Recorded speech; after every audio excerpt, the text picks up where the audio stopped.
Richard Hayes was the kind of man everyone in the city knew, even if they had never spoken to him.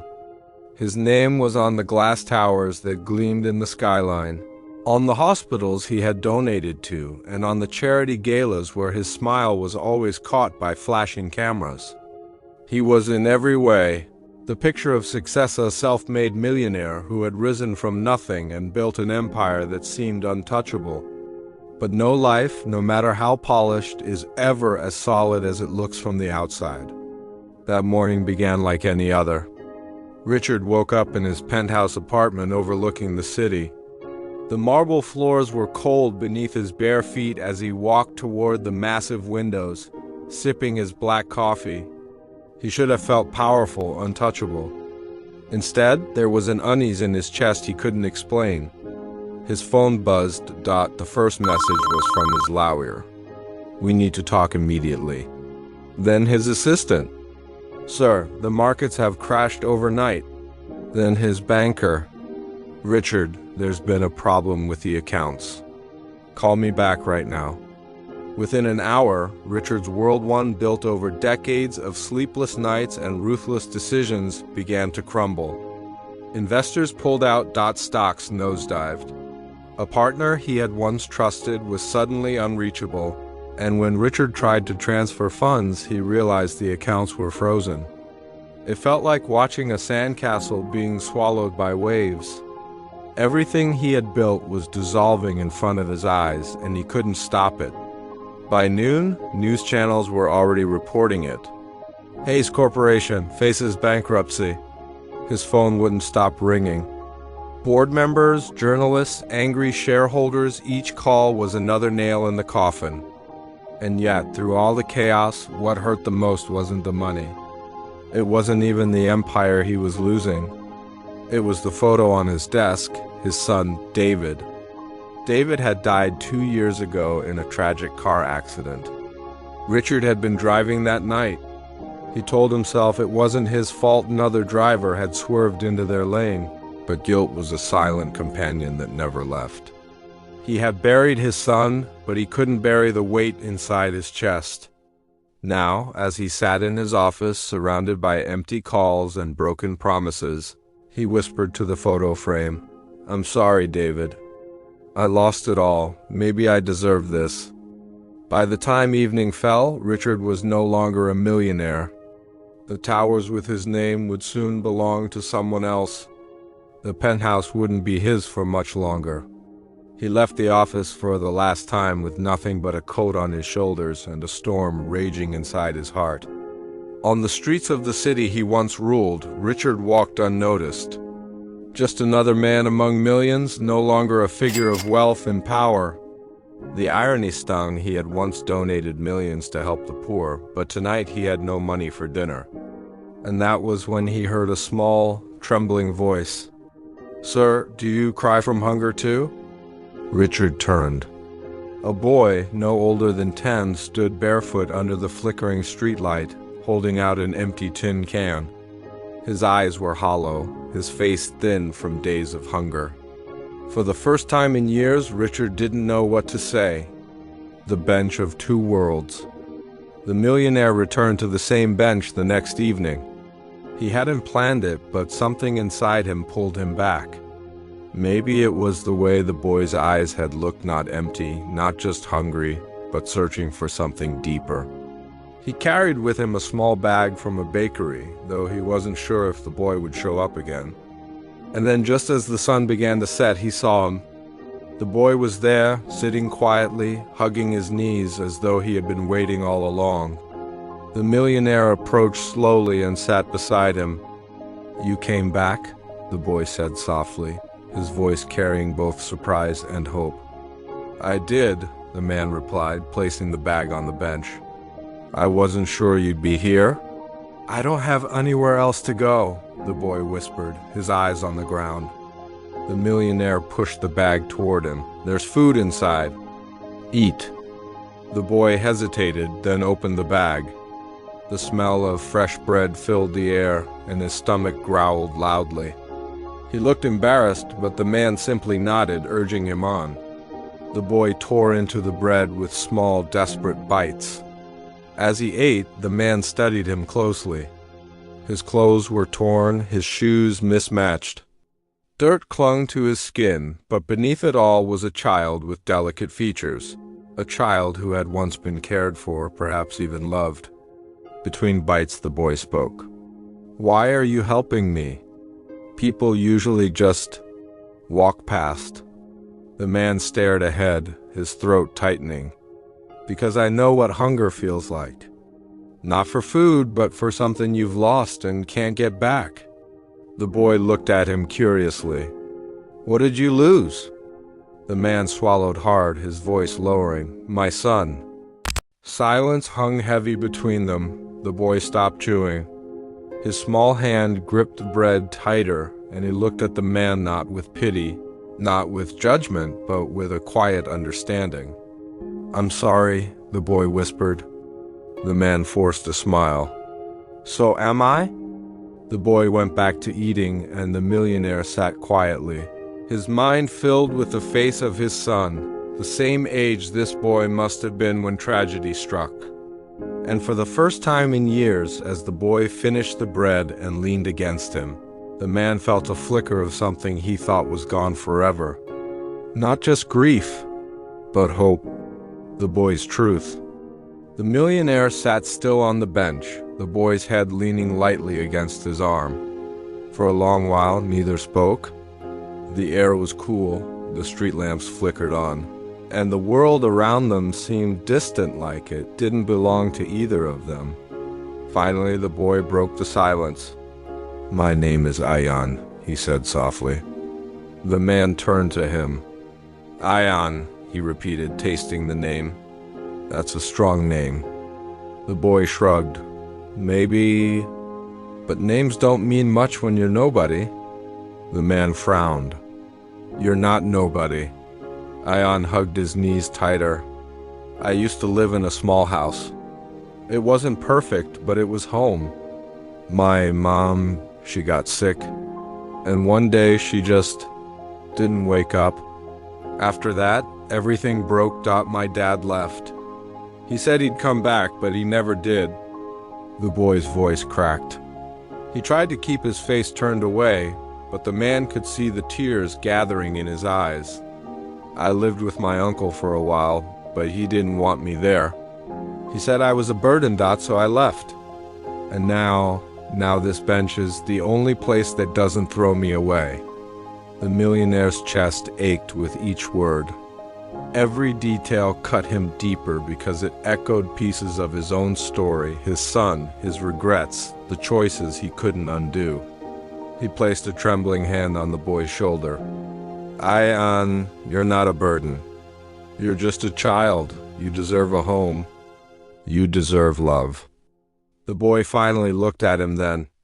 His eyes were wide, raw, and filled with a fragile hope he was afraid to believe in. "And what about you?" Ayan asked. "You said you lost your son? How?" The man inhaled sharply. He hadn't spoken of this in years. His throat burned, his chest tightened, but something inside told him the boy deserved the truth. "He was your age," the man whispered. "One night I was too busy with work. Too busy chasing money, chasing more. He begged me to take him to the park, but I said, tomorrow. Tomorrow never came. He got sick the next day. I thought I had time, Ayan, but I was wrong." The boy's small hand slipped into the man's trembling one. For the first time in years, the millionaire didn't feel like a rich man with everything or a broken man with nothing. He felt human standing in the ruins of his mistakes, holding on to a boy who still had a chance at tomorrow. A risky decision. The silence stretched between them, broken only by the soft hum of traffic in the distance. The man tightened his grip on Ayan's small hand, feeling the fragile warmth in it. For the first time in years, he felt a strange sense of purpose. He spoke slowly, choosing each word like it mattered. "Ayan, come with me, not forever, just tonight. You'll have a warm meal, a bed to sleep in. Tomorrow, if you want to leave, you can dot no questions. No pressure. Ayan's eyes widened, filled with both hope and fear. He bit his lip. Why would you help me? People don't do that, they just look away. The man swallowed. Because once I looked away too, and I lost the most important person in my life. I won't make the same mistake again. The boy didn't answer right away. He stared at the street, at the passing cars, as if weighing the risk. Trust was not something life had taught him easily. Finally, he whispered, I'm scared. The man's chest tightened. He remembered his son's last words before slipping away in the hospital bed. Dad, I'm scared. He leaned closer. It's okay to be scared, but sometimes the bravest thing we can do is take one step forward. The boy studied him, really studied him, as though searching for cracks, for lies. And when he found none, Ayan nodded slowly. Okay, he whispered. The man felt tears burn in his eyes. He helped the boy stand, his thin frame almost weightless. They began walking together, side by side, toward the car parked under the streetlight. For the first time in years, the millionaire didn't feel alone. But as he opened the car door for Ayan, a voice from behind called out sharply, Hey, what do you think you're doing with that boy? The man froze. Ayan's hand trembled in his. The night had just shifted. The wrong impression. The man's heart lurched at the sudden voice. He turned slowly, shielding Ayan behind him. A tall figure stepped closer, a security guard from the nearby mall. His flashlight beam cut through the darkness, landing directly on them. What's going on here?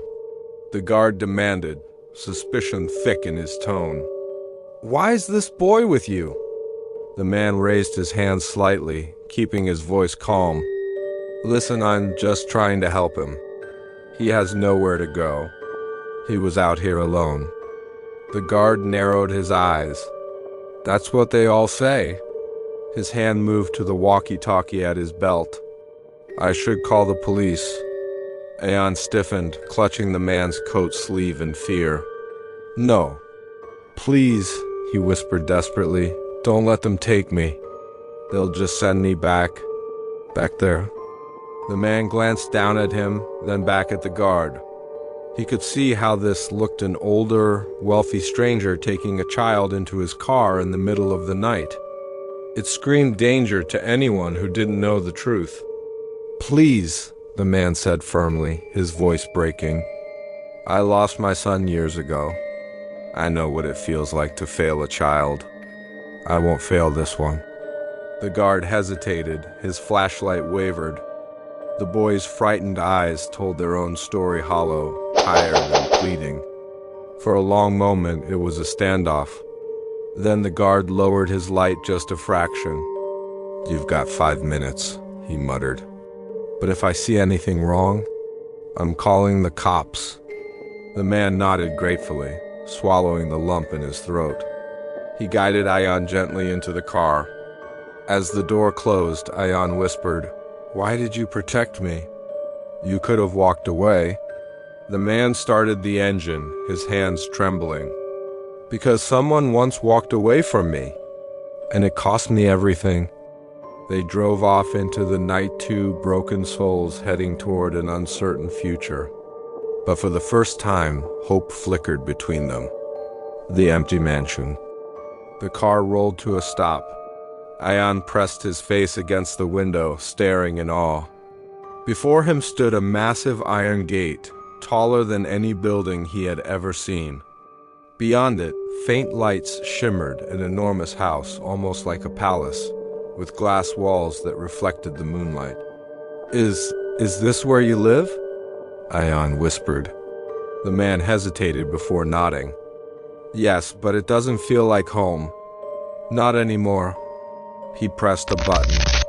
The gate creaked open slowly, and the car drove up a long stone driveway lined with perfectly cut hedges and silent fountains that no longer flowed. When they stepped out, Ayan's tiny shoes clicked against the marble steps. The mansion loomed above him, beautiful but lifeless, like a museum where no one laughed, no one cried. Inside, the silence was heavier. High ceilings dot crystal chandeliers, expensive paintings on the walls, but no warmth dot no family photos, no signs of life. Ayan clutched his hand. It's so big, but why does it feel so lonely? The man froze. Those words pierced him deeper than any blade. Lonely. Yes, that's what it was. Oh, the money in the world, yet his nights were hollow. His meals were eaten alone. His laughter had died the day his son did. Now this small boy, with nothing but ragged clothes, had put the truth into words. He knelt down to Ayan's level. Would you like to stay here? Just for tonight, you'll be safe. Ayan's eyes widened. You mean I won't have to go back? The man shook his head. Not if you don't want to. This place could use some life again. For the first time, Ayan smiled. Small, fragile smile that lit up the cold, empty mansion more than any chandelier ever could. The man looked at him, and for a brief second, he saw his own son's face in that smile, and he knew this was the beginning of something neither of them had expected. The secret room. That night, Ayan couldn't sleep. The bed was softer than clouds, the room bigger than the whole orphanage he came from, but his small hands kept clutching the blanket, afraid it might all vanish by morning. The man noticed. He sat in the armchair by the window, watching the boy's restless movements. Finally, he spoke. Ayan, would you like to see something? Something I haven't shown anyone in years? The boy sat up quickly, curious. What is it? The man didn't answer.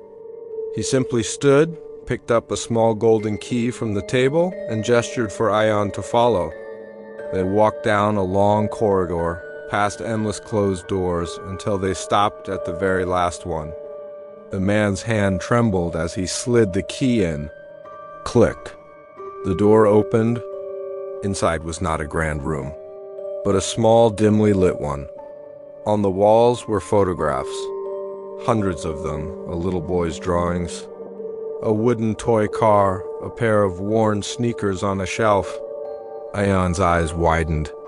Whose room is this? The man's voice broke. My son's. He was your age when I lost him. Silence filled the air. Ayan's throat tightened. He looked at the toys, the drawings, so much love frozen in time. Do you miss him? He whispered. The man's eyes glistened. Every single day. The money, the house, the cars. None of it filled the emptiness he left behind. Ayan stepped closer, his tiny fingers brushing against the toy car. I don't have a papa, he said softly. But if I did, I'd want him to play with me like this. The man's chest ached. His heart had been stone for years, but these words, they cracked it open. He placed a hand on Ayan's shoulder. Maybe, he whispered. Life has given me another chance. And for the first time in years, the room didn't feel like a graveyard. It felt alive again, the hidden truth. The next morning, sunlight spilled into the mansion. Ayan woke to the smell of fresh parathas and honeyed milk. He blinked, surprised no one had ever made breakfast just for him before.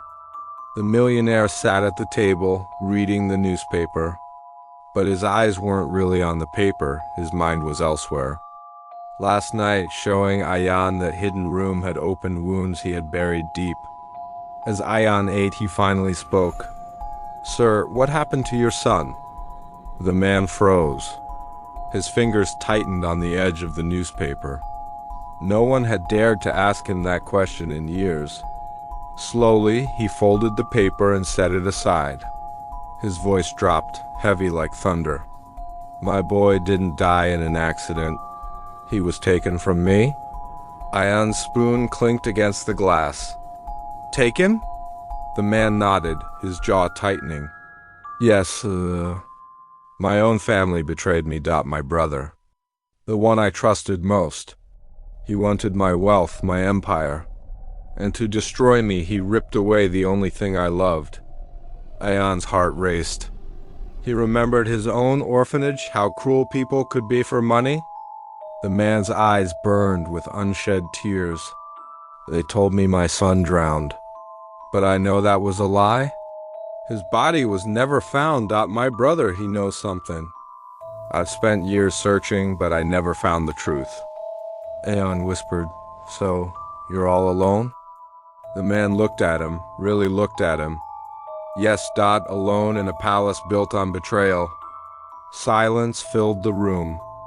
Ayan's small hand, trembling, reached across the table and touched the man's larger one. You're not alone now, he said softly. For a moment, the millionaire couldn't speak. His throat closed, his heart pounded. That single sentence from a boy with nothing meant more than all the riches he owned. But deep inside, he knew one thing. The past wasn't finished with him yet. And soon, both he and Ayan would be caught in a storm of secrets darker than either of them imagined. The brothers returned. That evening, the mansion felt different. The chandeliers glowed softly, but the air carried a strange heaviness. Ayan was sketching quietly in the corner while the millionaire stared into the fire, lost in thought. Suddenly, a knock echoed through the grand wooden doors. Boom, boom. Boom. The butler hesitated. Sir, it's him. The millionaire's face hardened instantly. His fists clenched on the armrest of his chair. Open it, he growled. The door swung wide. A tall man stepped inside, dressed in an expensive suit, his smirk sharp as a knife. His eyes, cold and calculating, swept across the room before landing on Ayan. Well, brother, he sneered, you never change. Still keeping strays in your house? Ayan stiffened, clutching his notebook tighter. Something in that man's gaze made his skin crawl. The millionaire rose slowly from his chair. Why are you here? He demanded. The brother chuckled darkly. To remind you, wealth doesn't hide grief. And to tell you, his voice lowered, venom dripping from every word, your son might not be as lost as you think. The millionaire's chest tightened. What do you mean? But the brother only smirked deeper. Oh, I could tell you everything. But why ruin the fun? Let's just say, if you want answers, you'll have to pay the price. His gaze flickered again to Ayan. A boy like that? He looked strangely familiar. Before anyone could speak, the brother turned and strode out into the night. The door slammed shut, echoing through the mansion.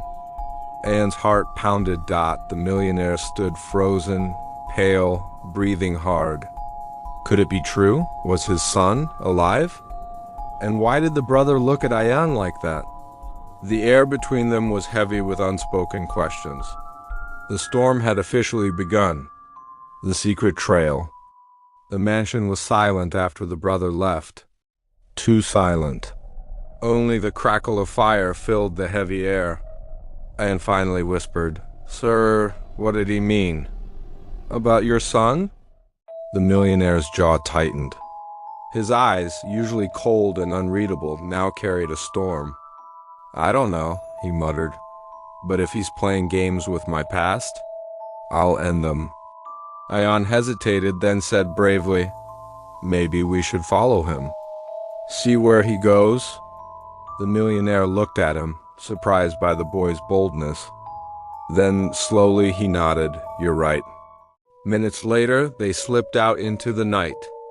The city streets were alive with distant horns and neon lights, but the brothers' black car stood out like a shadow gliding through the dark.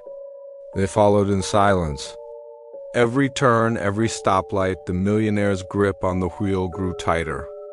Finally, the brothers' car stopped. Not at a mansion, not at an office, but at an old, run-down orphanage on the outskirts of the city.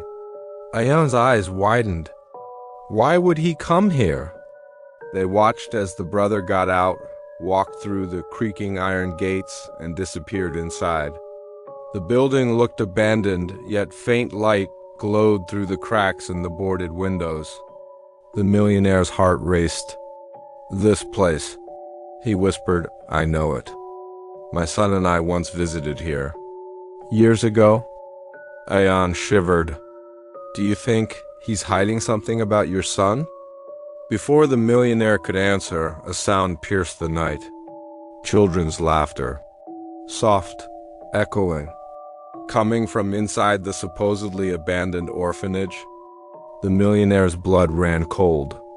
And then a shadow appeared in the window. A boy. Small, fragile. But his face was blurred by the glass. Still, the millionaire froze. Because the child was holding something. Something achingly familiar. A toy airplane. The exact same toy his lost son carried the day he vanished. The orphanage truth. The millionaire's breath caught in his throat. That toy, it wasn't possible. Ayan tugged his sleeve nervously. Sir, what if that's your son? The words stung like a knife. For years he had buried the pain, convincing himself the boy was gone forever. But now hope flickered like a cruel flame. Without another thought, he pushed the car door open. Stay close, he ordered Ayan. They crossed the rusted gates. The air was thick, smelling of damp wood and dust. Every step echoed like a ghostly whisper. Inside, the orphanage was dim. Walls cracked, paint peeling. But candles burned faintly along the hallway, casting long shadows. Children's voices floated around them, laughter, footsteps, then silence. It was eerie, like the building itself was alive. Suddenly, creak. A door opened at the end of the corridor. The millionaire raised his hand, signaling Ayan to stay back. Slowly, he pushed the door open. Inside, rows of beds lined the room, and on one of those beds sat the boy. Small, haired, eyes wide with innocence, and in his tiny hands, the same toy airplane. The millionaire's chest tightened. Son? His voice cracked, trembling. The boy looked up, but instead of recognition, confusion clouded his face. Who are you? The words shattered him. Before he could step closer, a figure emerged from the shadows. The brother? Well, he smirked. Couldn't stay away, could you? The millionaire's fists clenched. What have you done? Why is he here? The brother chuckled darkly. Oh, he's safe. Safer than he ever was with you. The boy hugged the toy tighter, shrinking back. Ayan whispered, Sir, I don't think he remembers you. The millionaire's eyes burned with a mix of rage and heartbreak. And then he saw it, a mark on the boy's wrist. A scar. The exact same scar his son had from falling off a bicycle years ago. There was no mistake. This was his son. But the cruel truth was clear. His own child had no memory of him. The brother's revelation. The millionaire's voice thundered. You stole him from me. His brother's grin widened, cold and venomous. Stole? No, brother, I saved him. The boy clung to the toy, eyes darting nervously between the two men. Please, don't fight, he whispered, trembling. Ayan's hand hovered near the boy's shoulder, protective, ready to act. But the tension in the room was suffocating. The millionaire stepped forward. Saved? From what? He was my son. The brother's eyes flashed with bitterness. Your son? Do you even remember how reckless you were back then? Do you remember the night of the accident? The words froze him in place. Accident. That word carried a weight he hadn't heard in years.